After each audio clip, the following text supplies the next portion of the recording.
क्या स्वीकार किया जाए, ये एक विषय है। सज्जनों, मैं आपसे प्रमुख रूप से ये बताना चाहूंगा कि सनातन धर्म वर्ण व्यवस्था में ही टिका है। जिस धर्म में वर्ण की व्यवस्था ही नहीं है वो धर्माभास हो सकता है, धर्म नहीं हो सकता। सनातन धर्म इसीलिए समस्त लोगों को धारण करने का सामर्थ्य रखता है क्योंकि उसकी वर्ण व्यवस्था बहुत परिष्कृत है। अब बात ये आती है कि जन्म से ब्राह्मण है या जन्म समन्वित कर्म से ब्राह्मण है या कर्म से ब्राह्मण है, ये सारे पक्ष विचार में आते हैं। यदि हम कहें कि जो ब्राह्मण कुल में जन्म हुआ लेकिन उसका आचरण अच्छा न हो तो वो ब्राह्मण भी रह सकता है कि नहीं, या बहुत अच्छा कर्म कर रहा है, प्रतिदिन धर्माचरण कर रहा है लेकिन ब्राह्मण कुल में उत्पन्न नहीं हुआ है, क्या वो ब्राह्मण कहा जाएगा? अथवा जन्म और कर्म दोनों से समन्वित हो वो ब्राह्मण कहा जाएगा? ये सारे पक्ष सामने हैं। बहुत समय पहले काशी में एक विचार आया था, हम लोग उस समय अध्यापक तो हो गए थे। एक मुस्लिम व्यक्ति ने विद्वानों की संगोष्ठी में प्रश्न किया था कि यदि ब्राह्मण जन्म से पैदा हुआ है ब्राह्मण कुल में लेकिन उसका आचरण नहीं है तो उसके विषय में क्या कहा जाएगा?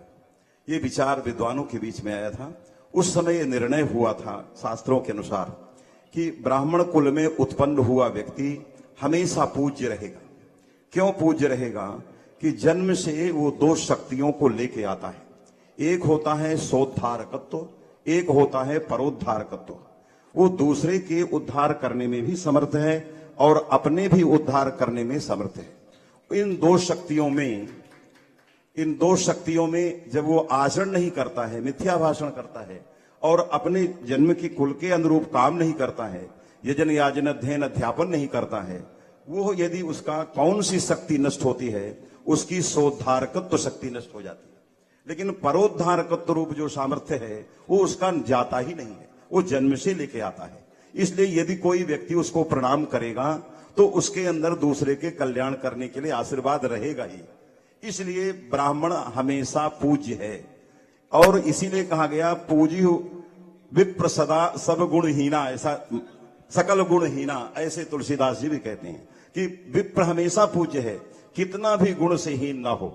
इसलिए सकल गुणों से हीन रहने पर भी उसकी जो परोद्धारकत्व शक्ति है, यही निर्णय के बाद यह दृष्टांत है। जैसे गाय है, गाय कलयुग में भिष्ठा खा रही है। एक समय था जब गाय भिष्ठा नहीं खाती थी लेकिन कलयुग में खा रही हैं। तो इस आचरण से गाय के अंदर जो शोधधारकत्व सामर्थ्य था वो कम हो जा रहा है। लेकिन गाय की कोई पूजा करेगा, उसका आरती करेगा तो उसका परोद्धारकत्व है और गाय हमेशा पूज्य है।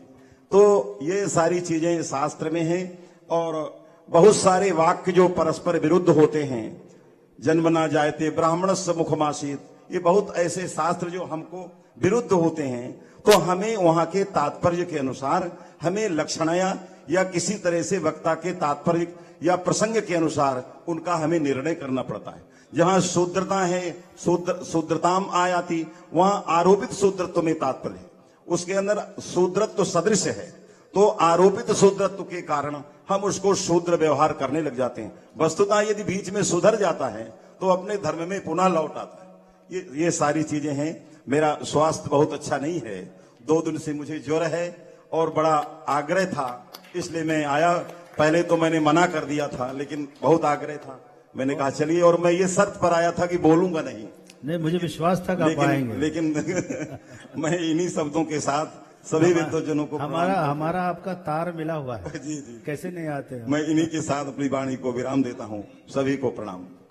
बहुत सुंदर पांडे जी ने